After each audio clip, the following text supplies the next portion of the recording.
बिस्मिल्लाहिर्रहमानिर्रहीम। अस्सलाम वालेकुम students. Thank you dear biology chapter number 19 और लेक्चर नंबर 6 है हमारा।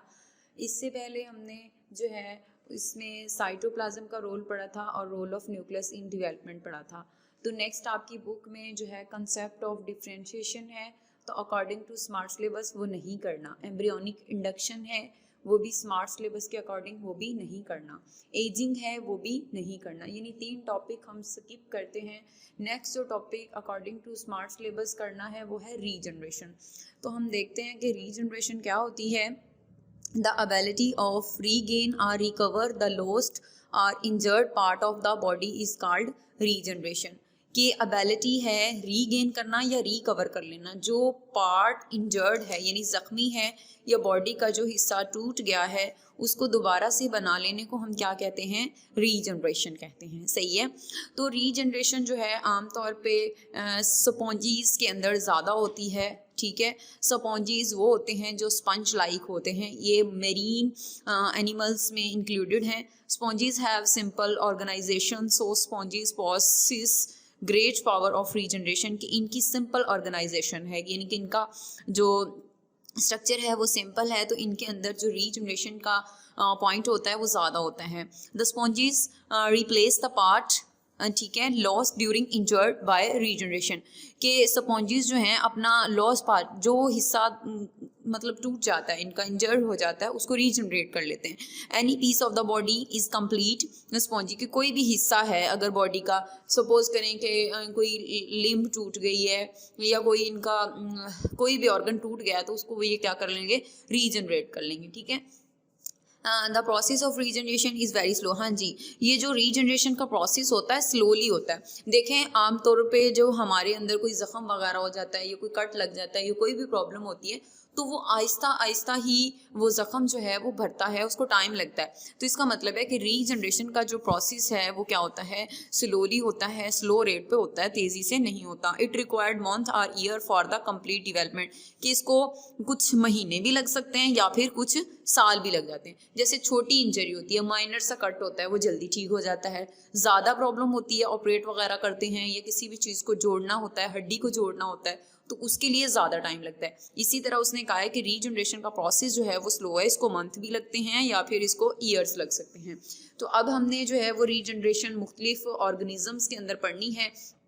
तो रीजनरेशन इन लॉबस्टर है कि लॉबस्टर के अंदर कैसे होती है। इफ़ लॉबस्टर, अगर कहते हैं कि लॉबस्टर लूज कर दे इट्स जो है पिंसर, पिंसर बोलते हैं आर्कला। पिंसर होता है इसका यानी कि पंजा कह लें, या यानी कि तीखा सा आरी की तरह का, ब्लेड की तरह का तीखा सा इसका ये पोर्शन होता है। उसने कहा है कि अगर इसका पंजा वो उतर जाए तो ये लॉबस्टर जो है न्यू क्ला रीजनरेट कर लेता है, न्यू क्ला बना लेता है। सही है। तो ये हो गया। ये देखें, ये एक डायग्राम बनाई हुई है कि इस तरह से इसमें जो है ना इसने अपना पोर्शन डिवेल्प किया है। यहाँ पे ये सही था, रीजनरेट हो ब्रेक हुआ और बाद में इसने क्या कर लिया? रीजनरेट कर लिया। इसी तरह से रीजनरेशन इन स्टारफिश, स्टारफिश के अंदर होती है। आपने देखा है स्टारफिश जो होती है कि बाज़-औक़ात उसका कोई बाजू टूट जाता है। समटाइम स्टारफिश जो होती है break off portion of their arm into piece and central disc.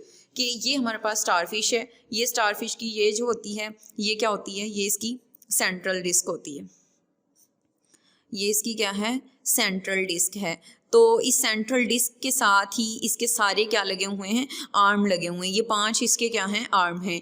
ये 5 इसके क्या हैं? बाजू हैं। तो बाज़-औक़ात ऐसा होता है कि ये सेंट्रल डिस्क के साथ से इसका कोई भी बाजू टूट जाता है, जैसे ये है, इस तरह से है, फिर उसने दोबारा से उसको क्या कर लेती है? रीजनरेट करके यानी पूरा वो बना लेती है। तो उसने कहा है कि सेंट्रल डिस्क जो है रीजनरेट कर लेती है arm. In some cases the arm can also separate individual. कि बाज़-औक़ात ऐसा होता है कि उसकी सेंट्रल डिस्क डिवेल्प हो जाती है। जैसे ना ये यूं हो गया था, सही, तो ये जो सेंट्रल डिस्क थी इसने आर्म को रीजनरेट कर लिया। और बाज़ औक़ात ये जो इंडिविजुअल सेपरेट हुआ है, ये जो 3 बाजू सेपरेट हो गए, सपोज करें कि ये 3 बाजू थे अलग से सेपरेट हो गए, तो इनकी सेंट्रल डिस्क बन जाएगी और इसके साथ फिर 2 जो आर्म मजीद रहते थे वो भी बन जाएंगे। तो बाज़ औक़ात जो ये 3 थी इसके साथ इस तरह से जो है स्टारफिश अपने बाजुओं को जो है वो रीजनरेट कर लेती है। तो उसके बाद रीजनरेशन इन अर्थ फॉर्म के अंदर आती है कि अर्थ फॉर्म जो है रीजनरेशन कैसे करता है। उसने कहा if the head of earthworm is removed it regenerate a new head, कि अगर अर्थ फॉर्म का हेड रिमूव हो जाता है, ये हमारे पास एक अर्थ फॉर्म है, सही है, इसका ये हेड वाला पोर्शन टूट जाता है, तो ये जो बाकी का हिस्सा है ये क्या करेगा, अपना न्यू हेड जो है वो रीजनरेट कर लेगा, सही है। जैसे लीजर्ड की आपने देखी होगी ना, जो टेल होती है वो दोबारा से रीजनरेट होती है, आगे मैं लीजर्ड का भी पढ़ाती हूँ। तो ये बहुत ही आसान टॉपिक है, ठीक है। रीजनरेशन इन एम्फीबियंस, एम्फीबियंस के अंदर कैसे होती है, एम्फीबियंस कौन से होते हैं, जो पानी में रहते हैं, ठीक है। स्लेमेंडर है, स्लेमेंडर की एग्जांपल दी है उसने, can regenerate their limbs, limbs are regenerated throughout the life, कि पूरी जिंदगी उसके लिम्स जो हैं वो रीजनरेट होते रहते हैं। इनके कोई भी लिम्ब है, उसकी लिम्ब किसको कहते हैं, टांगें होती हैं, ये बाजुओं को फोर लिम्ब बोलते हैं बाजुओं को, और हाइंड लिम्ब बोलते हैं टांगों को।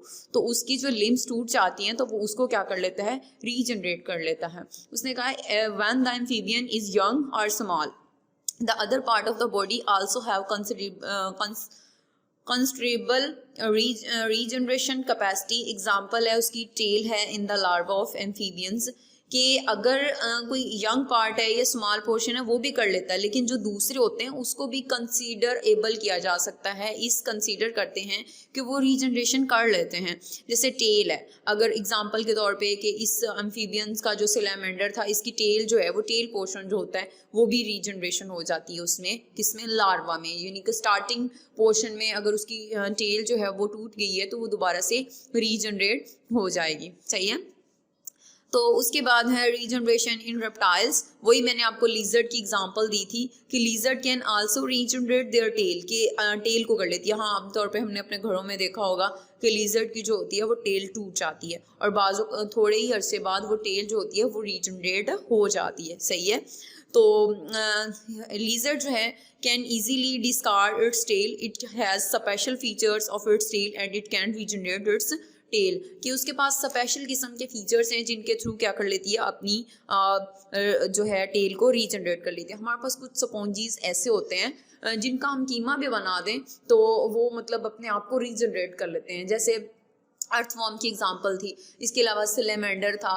उसके अलावा अगर कोई भी अर्थवॉर्म है उसको अगर हम 3 हिस्सों में डिवाइड भी कर दें, यानी कि 1 हिस्सा 2 हिस्सा, तो ये 3 हिस्से, तो वो अपने आप को रीजनरेट कर लेंगे। यानी कि ये अगर मुंह वाली कैविटी है तो वो पेट वाली कैविटी बना लेगा, अगर पेट वाली कैविटी है तो वो मुंह वाली कैविटी बना लेगा, क्योंकि उसके हर पोर्शन में क्या होता है, न्यूक्लियस होते हैं, और आपको पता है जहाँ न्यूक्लियस हो वहाँ पे डेवलपमेंट का प्रोसेस होता रहेगा। तो ये एग्जांपल्स थी कुछ इसकी, एम्फीबियंस की, अर्थवॉर्म की, रेप्टाइल्स की। अब देखते हैं रीजनरेशन इन मैन, कि इंसानों के अंदर भी रीजनरेशन होती है। वो कैसे, देखिए अब हमारी खुदा न खास्ता किसी की कोई टांग टूट जाए या बाजू टूट जाए तो वो अगर अलग हो गया तो वो रीजनरेट नहीं होता, लेकिन अगर हम उसको जोड़ दें तो वो रीजनरेशन हो जाता है, ठीक है। Healing of the fracture and repair of a skin wound are the example of regeneration in man, कि किसी भी जख्म का भर जाना, ठीक है, फ्रैक्चर हड्डी टूट जाती है, हम उसको जोड़ देते हैं, वो क्या होती है, रीजनरेशन होती है। बाज़ औक़ात हमारे नेल उतर जाते हैं, ठीक है ना, कि पाँव के नेल उतर जाएंगे या स्किन के कोई भी नेल खींच के निकाल दिए जाते हैं तो नेल जो हैं वो भी रीजनरेट हो जाते हैं। तो ये तो एग्जांपल खुद जो है अप्लाई की हुई है, मैंने खुद देखा हुआ है कि नेल्स जो होते हैं वो दोबारा से रीजनरेट हो जाते हैं। कोई ज़ख़म है, किसी का ऑपरेट वगैरह होता है तो वो उसमें किस तरह से उसको खोल देते हैं, ठीक है, बाद में वो खुद ब खुद ज़ख़म जो है वो भर जाता है, तो उसको कुछ टाइम लगता है, मंथ लगते हैं, ईयर्स लगते हैं, और वो खुद ब खुद क्या हो जाता है, रीजनरेशन हो जाती है, टूटी हुई हड्डियाँ जो हैं वो क्या होती हैं, जुड़ जाती हैं। तो ये सारी एग्जांपल किसकी है, रीजनरेशन की है। अब ऐसा नहीं है कि आप अपनी फिंगर को साइड पे उतार के रख दें और कहें कि जी एक नई फिंगर निकल आएगी, ऐसा नहीं होता। ये तो सिर्फ उनमें हो रहा है ना, स्पॉन्जीज वगैरह में, लीजर्ड में हो रहा है, स्टारफिश में हो रहा है कि उनकी निकल आती है, लेकिन हमारे इंसानों के अंदर जो रीजनरेशन है वो किस तरह से हो रही है कि ज़ख़म जो है वो भर रहे हैं, नेल्स की हो रही है, ठीक है, कोई भी फ्रैक्चर है तो वो उसमें क्या हो जाती है, रीजनरेशन हो जाती है, सही है। अब है रीजनरेशन इन प्लांट्स, प्लांट्स के अंदर भी होती है। Regeneration is the basis of plant propagation की बेस पे almost any part or even very small fragments of a plant can be regenerate, कि छोटा सा हिस्सा भी रीजनरेट होता है। एग्जांपल इसकी है पीस ऑफ स्टेम और लीफ और a single tissue cell can develop into full plant. A part of stem with a few leaves is taken from plants, it is planted in soil form a complete plant. हाँ जी, ये example दी है उसने कि stem का piece या leaf, आमतौर पर हम जब सर्दियाँ आती हैं या देखते हैं ना कि दरख्तों को जो है उनकी ना ट्रिमिंग की जाती है, उनको साइडों से जो फालतू पत्ते होते हैं या टहनियाँ होती हैं उनको उतार दिया जाता है। बाद में देखते हैं कि वो खुद ब खुद रीजनरेट हो जाती हैं। ये किसी दरख्त को हम काट देते हैं ऊपर से थोड़ा सा, सही है, बाद में उसकी क्या होती है, वो बन जाते हैं ना, यानी कि स्टेम को या लीफ को किसी के हम तोड़ देते हैं, बाद में उसके खुद ब खुद निकल आते हैं। इवन दैट कि एक सिंगल टिश्यू होता है वो भी डिवेल्प हो जाता है। यहाँ पे एक बात उसने कही है कि अ part of the stem with a few leaves, कि स्टेम का एक हिस्सा, ऐसा हिस्सा कि उसके पास क्या होते हैं, तने का एक ऐसा हिस्सा जिसके पास थोड़े से लीव होते हैं, is taken from a plant, एक प्लांट से लेते हैं, it is planted in soil, soil में लगाते हैं, फॉर्म अ कंप्लीट प्लांट। तो एक कंप्लीट बना जैसे हम पनीरी लगाते हैं, जैसे पुदीना होता है, तो या कोई भी प्लांट ले लें कि हम उसकी एक शाख ले जाते हैं, एक टहनी ले जाते हैं और उसको जाकर ज़मीन में सो करते हैं, तो वो क्या होती है कि उग आती है। तो ये क्या है, ये रीजनरेशन ही है। तो जिससे हमने तोड़ी है वहाँ पे वो खुद नहीं निकल आनी है। मैंने आपको बताया है कि अब हम जो है जैसे अब सर्दियाँ हैं तो इस सीज़न में ये होता है कि दरख्त घरों में जो होते हैं स्पेशली साया हमें चाहिए नहीं होता, तो हम उसकी ट्रिमिंग कर देते हैं, क्योंकि इसके बाद जो है स्प्रिंग सीज़न आना है, तो हमने उसके क्या कर देने हैं कि उसकी शाखें वगैरह जो इर्द गिर्द फजूल हैं उनको उतार देते हैं। कुछ अर्से बाद वही जो है वो ग्रीनरी सी हो जाती हैं, हरी भरी हो जाती हैं। तो ये सारी एग्जाम्पल किसकी हैं, रीजनरेशन की हैं। तो आगे हमने पढ़ना है मैकेनिज्म ऑफ रीजनरेशन, तो उसको हम नेक्स्ट लेक्चर में देखेंगे। इसकी आपने असाइनमेंट बनानी है रीजनरेशन की, स्टार्ट से लेकर रीजनरेशन इन प्लांट्स तक। तो मैकेनिज्म जो है हम वो नेक्स्ट लेक्चर में देखते हैं। अल्लाह हाफिज़।